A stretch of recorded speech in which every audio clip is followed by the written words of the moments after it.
So hello everyone, welcome here to Long Island, New York for round number 5 of the 2017 NASA RallyCross Challenge season here at the Island Rally Circuit. And we remember the crazy battles we've had at this circuit. This was one of the originals, and we've had a great race here every season ever since. As it's Josh Mertz bringing you the call, as always, for the Automotive Sports Network.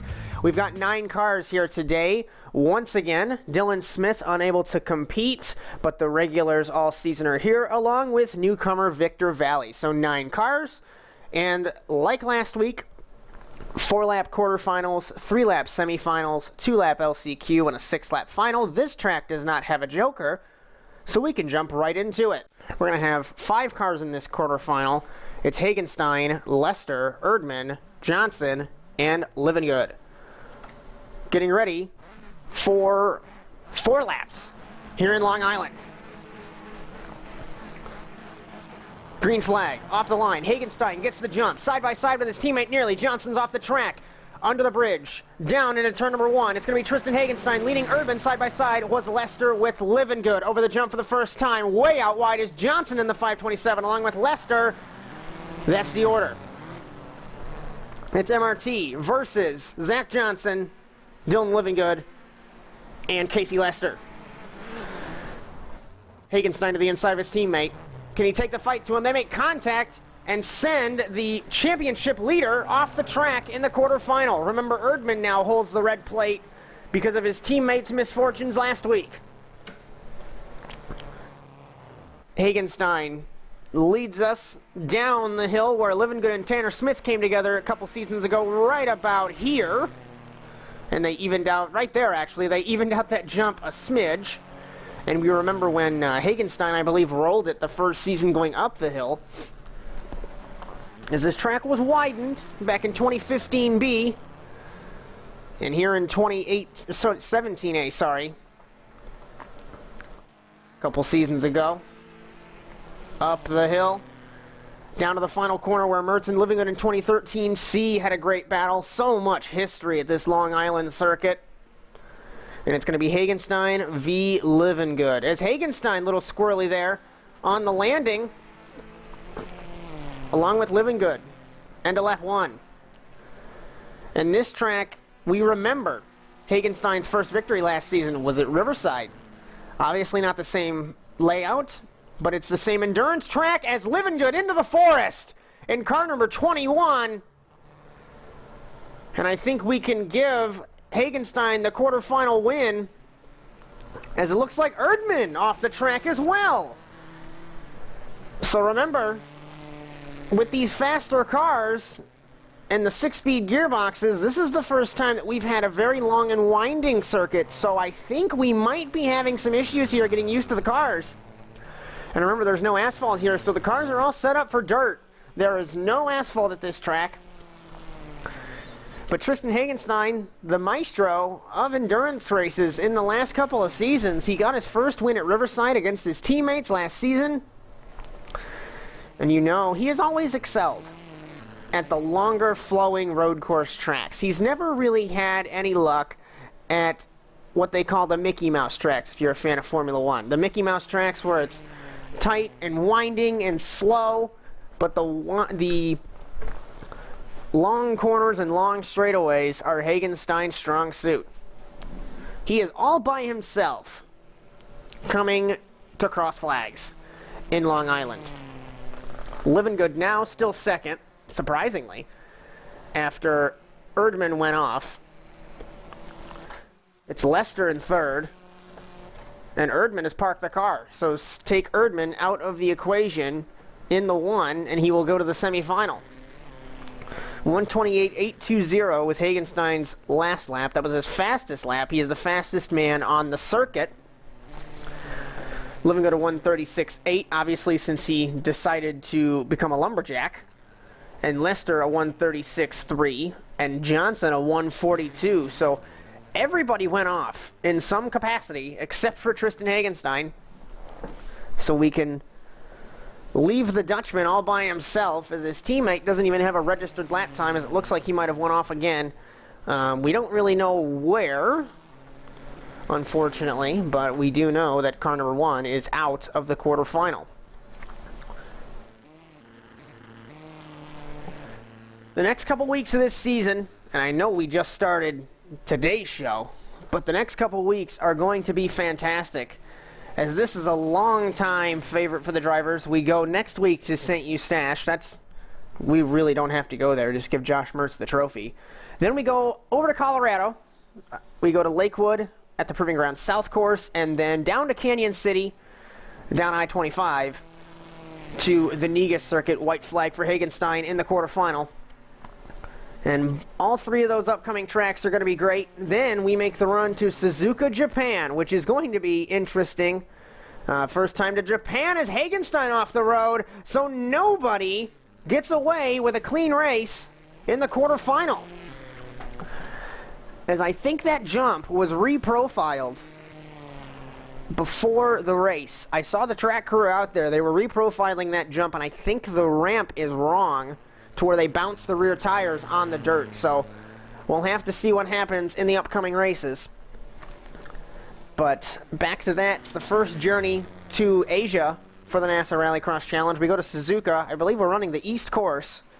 That should be interesting, as we do have the Stadium Super Trucks, the NASA Super Trucks, running concurrently this season. We do have a separate Super Truck show that we will be debuting shortly. But expect those races to be in their own individual race shows or a condensed season format, but nonetheless they run concurrently with the supercars that we have known and loved since 2012. Final race is Bent Twig. We know how Vancouver behaves, but right now we're going to finish up the quarterfinal for Long Island. Off of the final corner, normally that's where you'd cross the start-finish line, but Hagenstein survives and wins the quarterfinal here in Long Island. Followed by Livingood in car number 21. It's going to be Lester and Johnson, along with Erdman, bringing up the rear. Gridding up for the second quarterfinal, it's Philip Kraus, Josh Mertz, Chris Wetz, and newcomer Victor Valley. As I can't really say newcomer, he did run in 2016A, but Valley, all over the place when it comes to NASA Rallycross. He comes and goes, the privateer running a Subaru this time around for his own private outfit out of Indianapolis. Everyone revving him up for another quarterfinal here in Long Island, getting ready to go. Green flag. And off the line, it's going to be Mertz and Wetz. No, Kraus side by side, 3 wide into turn 1. Nobody got a real good jump because all 3 were side by side. Wetz got a terrible jump as Mertz takes the lead. Into turn 2, Mertz slides it in car number 2. Then it's Kraus, Wetz, and Valley. Out of turn 2, down to turn 3, Mertz, Kraus, Wetz, Valley, running order. Kraus is sliding, I was going to say slideways in car number 19. Put him to 4th. Valley to 3rd. And we've seen this battle before. It's not the champion v champion, but it's certainly Wetz v Mertz has had their fair share of battles in the past couple of years. These cars are so much faster than when we were last here. They are stuck to the ground, but the problem is with these regulations, you've got all the downforce generation from the winglets that when air gets underneath them when they take flight on the jumps, that's what's counteracting that. And I think that's what's causing some of the issue here. For example, between turns 1 and 2, the jump that Livingood, Erdman, Hagenstein, everyone had an issue with, that first jump, because I think the winglets, like I said, create lift when they take flight, because otherwise, if they're on the ground, it's downforce. When they're in the air, it's lift. And that's just physics. But that's the problem, is these drivers have to recognize how to counteract this as they are flying into turn 1. Let's see turn 2, and you can see the lift, and both of them are off the track, and car number 2's around.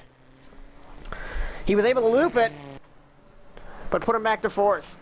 Valley and Kraus still battling for 2nd now, and Wetz to the lead. So the top two drivers in MRT stable are struggling here today in Long Island. Mertz lost the red plate because of that disappointing performance in Watkins Glen. We have never seen potentially a championship fall away. Yes, we still have 5 weeks after this, but the performance of car number 2 was exceptional the first 3 rounds of the season. He was untouchable, and then everything fell apart last week in Watkins Glen, and it looks like the recurring theme is it's going to fall apart here in Long Island. We'll have to keep you posted, obviously. But Chris Wetz leading here in Long Island. We are coming to cross flags in the quarterfinal, and this man certainly has had a journey, and I bring this up every single race show. Never concealed a deal in the NASA RallyCross Challenge when it comes to a season-long championship. This guy is either lightning quick or he's looping it everywhere. Never can string it together, but we'll have to see, as he's certainly performed better than Dylan Livingood as the 4-time champion, been in a rut with no victories in 2 calendar years. Lap time-wise, we're looking at 128.343 for Wetz. Remember, he did go off the track. Kraus a 127.8. Mertz a 135.0 after looping, and he is sliding it in car number 2, and off the track he goes again. Looks like he had to give up a little bit of time there. And Valley a 132 flat.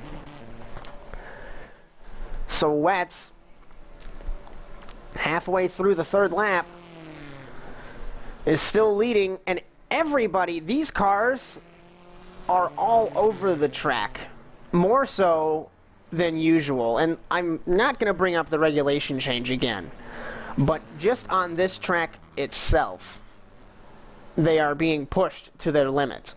And this is actually thrilling to see, because the speed that they carry into turn 1, I believe, is 10 to 15 miles an hour faster than they ever did before with the 4-speed boxes. So you have to really rely on that downforce on the front of the car to turn you into turn 1. Otherwise, realistically, you're going in the forest. White flag for Wetz in the quarterfinal, as Kraus still holds second. Let's see if Wetz is going to take it very cautiously over the jump here. Yes, he does. Very cautiously. We saw in our telemetry he slowed down to 85 miles an hour and threw it into neutral. As these guys are pushing hard trying to catch him, but I don't think it's going to happen. Mertz a 128.3, Kraus a 129.3, 129 flat. So Mertz was faster. Kraus is around in the 19 and backs it into the mound. I think Mertz is really pushing to try and get this quarterfinal win, but I don't think he's going to be able to take the fight to Wetz in the last half a lap. There is Wetz, and here is Mertz. Kraus at the very top of the shot there, you might have seen right before the camera panned, and Valley in 4th. Positions haven't changed. But it's going to be this man. As long as he doesn't loop it in the final corner. We've seen crazier things. I mean, we did see last week Mertz threw it off the road in the semifinal, so I really shouldn't talk about someone winning until we get to the front straightaway. And even then, you'll see in the Super Truck broadcast, when that show airs, it's not over till it's really over. Off the final corner, down the front straightaway, past the old start-finish to the new start-finish, Wetz wins the quarterfinal in Long Island. Mertz will come home second, immediately parking it. Kraus is 3rd, Valley 4th.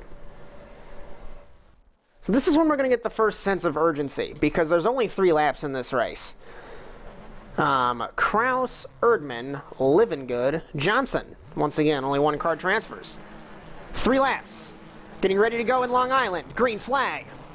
Off the line, Kraus and Livingood get a good jump. The 2 Canadians will beat the German and the American, but into turn 1, it's going to be Kraus edging Livingood potentially. Livingood has a run on the outside. No, Kraus leads him into turn number 2. V. Livingood, Erdman, Johnson 4th. Down the short chute from turn 3 to turn 4.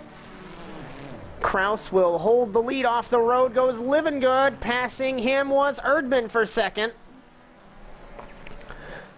and the other championship contending MRT car in the semifinal, along with Mertz. You'll see him in the second semifinal shortly.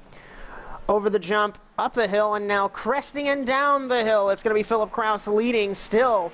Erdman and Livengood, second, third. It looks like they've closed the gap up. I know it's not, the race has just begun, but the gap really isn't there for Philip Kraus. The inside goes Livengood, checks Erdman off the track. What a maneuver by Dylan Livengood. I haven't seen an aggressive maneuver like that in several seasons. Remember, 2 years, he has not won, 2 calendar years at least. Season-wise, we're looking at 3 seasons without a win for Dylan Livengood. And that was a maneuver that I would have expected a couple years ago from the Canadian. The other Canadian, Phil Kraus, leads at the end of lap 1, 2 to go in the semifinal. Today's race is easy. There's no jokers. It's full-out racing, and we can expect Phil Kraus to be lightning quick in car number 19. Over the jump. Nearly around, as I struggled with my words there, commentator's curse is brought up, and he almost sends it off the track. That makes Livengood close the gap up a little bit. I'd say a couple car lengths, maybe 2, 2.5, down to 1.5 now, as Livengood was able to claw the gap back under braking. It's 2, 2.5, with a lap and a half to go. We're halfway through the race. Off the track goes Kraus, and they nearly make contact. Livengood slides it in car number 21, so Kraus will be back to the lead. Livengood off the track again in the 21, and he goes off again. He tries to pin the throttle, and he's going to fall down the hill, and he holds third. That was interesting. I think he's trying to audition for Formula Drift, but he doesn't realize that this is Rallycross. This is not Formula Drift. So we're coming to the white flag, and this is a lot like last week's quarterfinal. It's Erdman v. Kraus, with Erdman on the outside looking in. Kraus around the final corner off the track in the 19. Looks like Erdman had a little bit of a scrappy apex in the final corner. And we're coming to the white flag. It's a car length lead for Philip Kraus. White flag in Long Island for the semifinal A. Kraus ran a 31.3. Erdman a 29.3 as Kraus went off the track a couple times and had a bit of an issue. They both had issues landing that jump. That jump really needs to be reprofiled here for the next season, as everyone is having issues over that jump. Through turn 4 and up the hill. And then we're going to crest down that hill. And the middle sector really is one of the best sectors of the NASA Rallycross Challenge, because it's a lot like a stage rally. You've got mounds on both your sides, so you can't cut the corners. You can't cut the apexes. So if you get close, you'll hit the mounds and roll the car. We've seen that happen, along with the ditches there on the left and the right. So this track truly is a test of the rally skills in the Rallycross drivers' repertoire. Hairpin, we've seen a good battle over the seasons at that corner. And also, like I said, I bring up this aforementioned Super Truck race. That is not a show that you want to miss here at Island Rally. Final corner, semi-final. Off the final corner, Erdman got close, but I don't think there's going to be another photo finish this time, unless Kraus shreds a gear over the jumps. It's not going to happen. Kraus will win the semi-final. Erdman close behind in second. Livengood third. Semi-final B time in Long Island. So this race only has 3 cars. It's Lester, Valley, and Mertz. This is going to be interesting to see if Lester can take the fight to Mertz. Green flag. We saw Lester battle with the frontrunners last week in Watkins Glen at his home race. Once again, we are in New York again, but we're more near New York City. Mertz is going to spin it again off the start in the semi-final. But it looks like he's not going to lose much. Valley and Lester not too far ahead. So realistically, no red flag is needed. Turn 4. Valley will lead us. Lester gets passed by Mertz for second. But Lester excelled last week in Watkins Glen, and this week in Long Island we'll have to see what the American can do in car number 13. Because he got passed by car number 2, and now car number 2 is going to set sights on car number 24. Down the hill and into the hairpin. Like I said, we've seen great battles over the years in this corner. Ever since it was widened, really, this track has become much faster. Previously, we saw the track be very narrow, but it was widened and the sand was taken care of. Valley leads Mertz up the hill into the final corner. Lester hanging back in the 13. Final corner for Valley, runs it wide in the 24. But Mertz can't take the fight. Over the jumps, past the pit gantries. Once again, where the start-finish line was. But they changed it up, side by side. Coming to the line to end the first lap. Valley leads Mertz, 2 to go. Under the bridge into turn 1. Mertz will take the lead from Valley. Position change 2:24. 13 still holds third. And I think we can see from that camera shot that the jump, it isn't a steady landing ramp. It kind of dips down, so there's almost like 2 landing ramps, and I think when the cars land, the front tires land on one, the rear tires land on the other, and as a result, the rear tires jump, and off the track everybody goes. Lester struggling in the 13. I think they can write him off in this semifinal. It's really going to see if Valley in the Subaru can take the fight to the factory Subaru. We haven't seen him since Aspen, I believe, last season when he ran the Volkswagen for H&H Racing. Remember Steve Rada's program that fell apart after that event. Valley has a habit of talking, I would say talking back to Race Control, and Race Control doesn't appreciate that. They've given him another chance, and we'll have to see what the Indianapolis native can do in his private Subaru. Remember those Volkswagens, I'm not really sure where those Volkswagens ended up, but I know Steve Rada has retired from NASA competition, as the man from Florida had a couple of races. He made a shock final 2015A Lakewood, I believe. Other than that, though, he hasn't really, he didn't really do much, but the privateer certainly brought a couple of drivers into the sport, Victor Valley and Philip Kraus. White flag for Mertz in car number 2. We'll see lap times at the line. It was a 28.542 with no mistakes. Valley ran a 30.1, and Lester coming across the line a 38.959. So, interestingly, when they move the start-finish line, timing and scoring, the transponder is still at the old location, so you're not crazy when I call out lap times there. And this has been really a straightforward race after the 2 looped it on the first lap. Off the track goes car number 2. Have to blip the throttle there. That was a little bit of track limits, but very straightforward race after car number 2 looped it. And we'll have to see in the LCQ. Remember, his teammate's going to be in that race, as he did not win the semifinal. And we saw last week when an MRT car was in the LCQ what happened there. He was leading and threw it off the track in the semi, and then had no competition to winning the race in the LCQ, or he could not compete, sorry, in the LCQ, and missed the final. Up the hill, over the ditches and the jumps, into the final corner, under the Area 52 bridge, throws it into third gear. He's cruising to make sure he doesn't throw it off the track this time. Over the first jump, over the second jump, past my commentary box, and checkered flag. Mertz wins the semifinal. Valley second.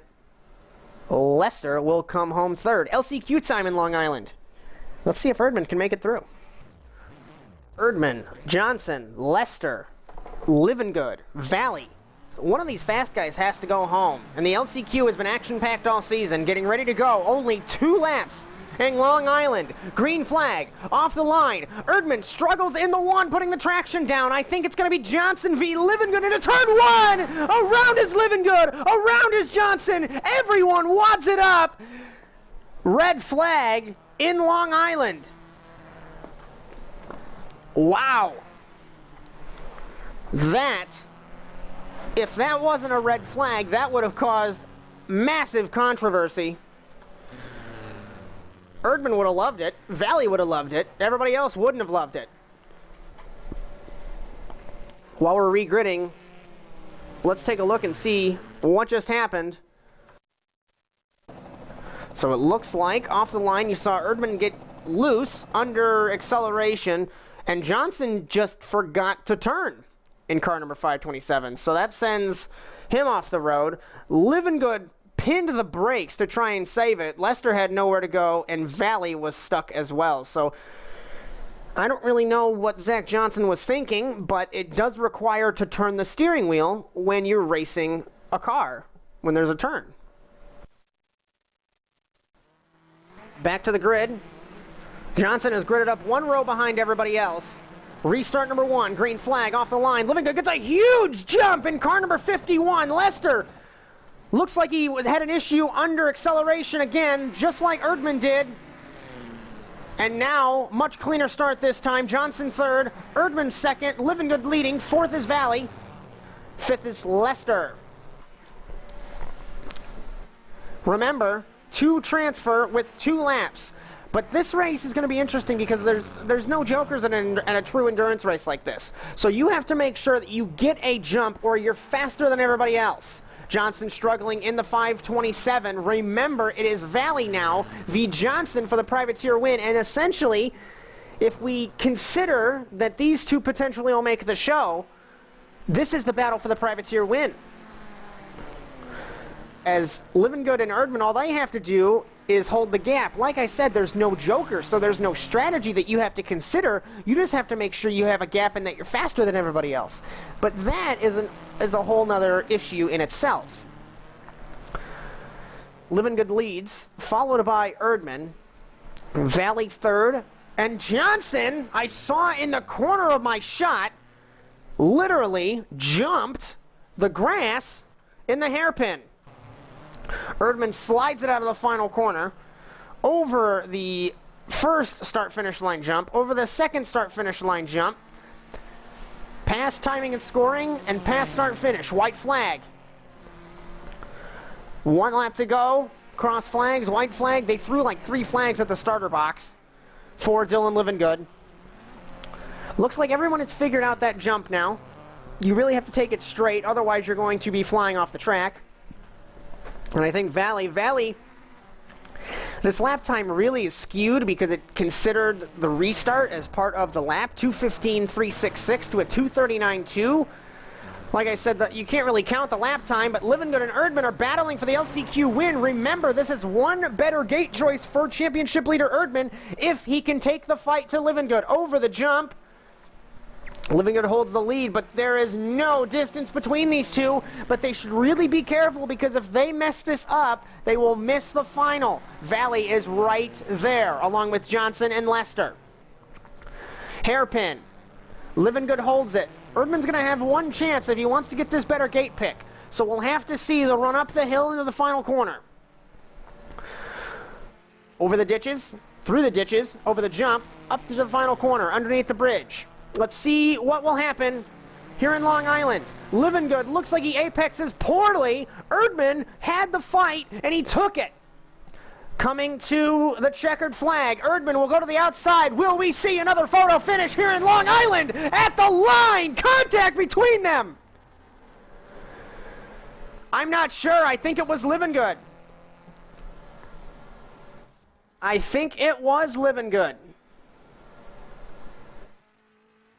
7th place is Valley, who wins in privateers. 8th place will be Lester, and 9th place will be Johnson. As timing and scoring updated, it credited Cody Erdman with the victory in the LCQ. Final time in Long Island. It's Hagenstein on pole, Wetz, Kraus, Livingood, Mertz, and Erdman. So it looks like Mertz forfeits the front row to start behind his teammate. Getting ready to go in Long Island. 6 laps, gentlemen. Good luck. Getting ready to race in Long Island. Green flag, off the line. Livingood gets the jump. Erdman got a great start, but he's off the track. Wetz is out of it in the 23. Kraus is sliding off the front bumper of car number 2, and around he goes. And okay. Oh, I got it. Livingood leads. Hagenstein second. Mertz mad over the radio in car number 2. Wetz third. Erdman fifth. Mertz is 4th. Kraus back to 6th. To penalty box. I know. Don't know why we stopped in the middle of the road, though. Because you had people in front of them. Controversy already from the now second place points man, battling with his teammate. Go, go, go. Letting his teammate through as he has to go to the penalty box anyway. So a team strategy here. Don't let him win this. Allowing Erdman to take the fight. So Mertz is ruling himself out here in Long Island, but we've only got half a lap.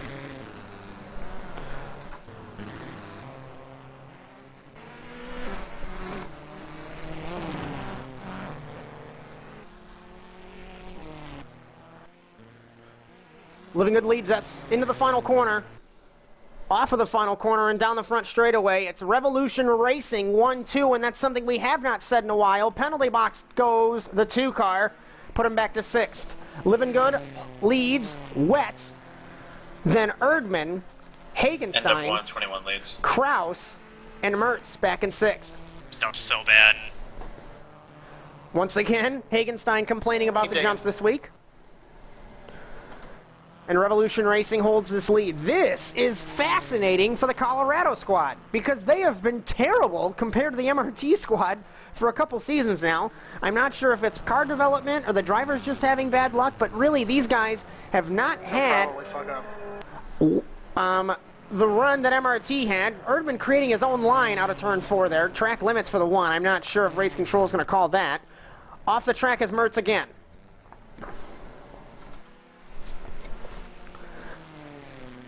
Living Good holds the lead. He has stretched his gap by about a second over car number 23, Chris Wetz. So 21 and 23 are the only 2 cars for Revolution Racing here today. Remember, we are missing Dylan Smith. Not really sure why, but the German not able to be here today. He was that 10th car, but he will get a provisional. Erdman lurking in car number 1. Really rejuvenated after last week's race in Watkins Glen. Hagenstein, Kraus, and Mertz back in 6th. User disconnected from your channel. After leaving the track. Leaving the track, End of sorry. 221 leads. Is it 4 laps or 6? 6. Race control. Confused. Remember Zach Johnson, who finished 2nd in Privateers in the race control box, making sure everything runs smoothly. Living Good ran a 127.8. We are coming to cross flags here in Long Island. It's Living Good, Wetz, Erdman, Hagenstein, Kraus, and Mertz. Mertz is the slowest car on the track, a 132, compared to everybody else, 127s, 128s. Living Good slides it in the 21. He's going to let his teammate through. I don't know if that was team orders or if that was just saying go because Erdman is behind us. But these guys are going to be battling, and this is going to allow Erdman to take the fight to him. So this is a 3-way battle for the lead here in Long Island. Hagenstein in 4th. Side by side of the Revolution teammates again. Living Good holds the lead. They really are battling hard for the victory and the race lead. 127.6 was Wetz's last lap. He was the fastest man on the circuit. But Erdman is clawing this gap back. Will Wetz play rear gunner for Living Good? Remember, Living Good hasn't won in a long time. Wetz won a couple weeks ago. So we'll have to see if the 23 will play rear gunner. Cross flags for Living Good. What will happen this week to lose to Living Good this race? Or will it happen? Because Living Good has had terrible luck. We'll have to see. There's a chance of this race. I threw it away. If car number 21... Too. I've spun 3 times. I hate this fucking track. This setup fucking blows. Very mad is car number 2 over the radio. Wide goes Living Good. Remember, we were on lap number 4 here in Long Island. And while this track is very long, this race is very long, this battle is frantic. As Mertz still 6th, Kraus still 5th, Hagenstein 4th. The running order has not changed. Erdman, Wetz, and Living Good, sharp end of the field, are under a blanket compared to 4th, 5th, and 6th. Ditch hooking was car number 1, trying really hard to take the fight to Wetz. Hairpin, once again. The inside there is off camber, you'll notice. It cambers really strange. Think of like an acute angle in that corner. Erdman way off the track on the mounds in car number 1. He's waiting in the wings for these guys to mess up or collide like Revolution Racing typically does. Erdman slides it off the final corner. We're coming to 2 laps to go in Long Island, and Dylan Livengood leads. Followed by Wet still. End of 4, 21 leads. Revolution Racing still 1-2. Erdman 3rd. 5th. Kraus 4th. Hagenstein 6th. Mertz. Running order has not changed. But the tension certainly has ramped up. Looks like Erdman, he didn't loop it, but I think when he got loose off the final corner, he has given up the fight here, as he's falling into the clutches of his teammate. It's letting these guys fight this race win out. You spin. Livengood hit the mound there in the 21. Kinda. This is going to put Wets. No! Livengood holds the lead. They're gonna have to toss it away. They're battling according to my F2. Race control, MRT, they're talking to one another. As these Revolution Racing cars, I have not seen a Revolution Racing performance like this in quite a long time. This is extraordinary for the Colorado squad. Livengood runs it off the track in the 21! I'm catching them pretty quick here if I don't fuck He up ran here. it off the track! Livengood has Still- choked! Fucking damn it. The race went away! Fucked up. Final lap beginning for Chris Wetz in the 23. Livengood gave it up, and he gives his teammate the lead. White flag. Over the scanner, you only heard a couple profanities from Livengood, but he gave it up. I don't think he's going to have the time to take the fight to Wetz. And what could have been? It still may be a 1-2 finish for them. There's still half a lap to go, but what could have been the heartbreak on that 21 pit gantry? I saw the crew take the helmets off and spike them to the ground. As while there are no active pit stops, unless it's at Croft, you still have the crew fully suited to fix the car, and they threw those helmets and spiked them to the ground. We're going to see if Livengood can take the fight in the hairpin. No, he cannot. We still have 1 corner left, but I don't think it's going to happen.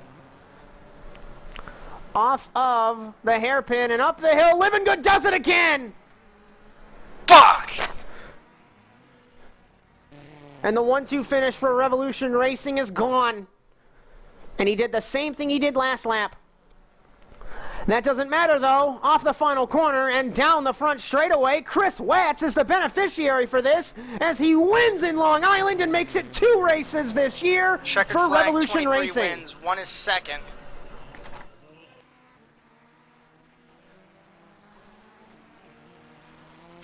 Good one, Watts. 21 third.